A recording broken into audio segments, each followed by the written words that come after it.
मुख्यमंत्री झाल्यानंतर देवेंद्र फडणवीस पहिल्यांदाच मनसे अध्यक्ष राज ठाकरेंना भेटले। राज ठाकरेंच्या शिवतीर्थ या निवासस्थानी या दोन्ही नेत्यांमध्ये जवळपास तासभर चर्चा झाली। आगामी पालिका निवडणुकांच्या अनुषंगाने मनसे आता पुन्हा महायुतीमध्ये एंट्री करण्याची शक्यता असल्याची माहिती सूत्रांकडून मिळतेय। त्याचबरोबर अमित ठाकरे यांना विधान परिषदेवर पाठवून त्यांचं राजकीय पुनर्वसन केलं जाणार आहे की काय अशी माहितीही सूत्रांनी दिली आहे। मुंबईतील मराठी वोट बँक आणि ठाकरे हे नाव सोबत असावं यासाठी भाजपचे प्रयत्न हे सातत्यानं सुरू असल्याचं सूत्रांचं म्हणणं आहे आणि त्याच दृष्टीनं ही भेट महत्त्वाची असल्याची माहिती सुद्धा सूत्रांनी दिली आहे। या भेटीवर ठाकरेंच्या शिवसेनेच्या पक्षाच्या नेत्यांनी टीका केलेली आहे। ही कुठलीही राजकीय भेट नाही। मी मुख्यमंत्री झाल्यानंतर राज ठाकरेजींचा मला अभिनंदनाचा फोन आला। त्यावेळेस मी त्यांना सांगितलं होतं मी घरी येईन, त्याप्रमाणे मी आज घरी गेलो होतो। या बैठकीचा किंवा या आमच्या ज्या काही गप्पा आहेत यांचा कुठलाही राजकीय संदर्भ नाही।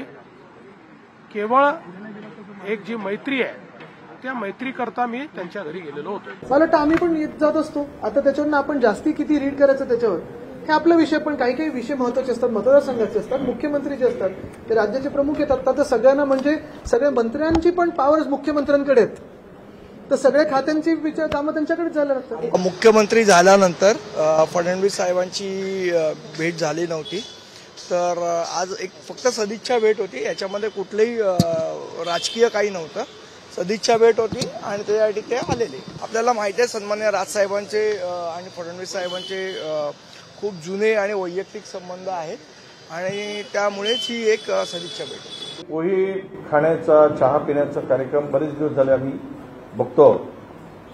आता मला वाटतं की हे बघून खूप झालं, खाऊन आता पोहे खूप झालं। लग्न कधी करताय याची प्रतीक्षा आता महाराष्ट्रातील लोक बघत आहेत। म्हणजे एकदा पोहे खा, पाहून घ्या, आता एकदा झालं, दोनदा झालं, एकदा करून टाका शुभमंगल। चर्चा चर्चा चर्चा अधिक त्यावर चर्चा होण्यापेक्षा देऊन घेऊन मोकळं होणं परवडलं असा आमचा त्यांना सल्ला आहे। छुपके छुपके प्यार कितने दिन चलेगा, जरा खुल के आओ, लोगों को भी पता चले कि तुम्हारे प्यार में कितना दम है।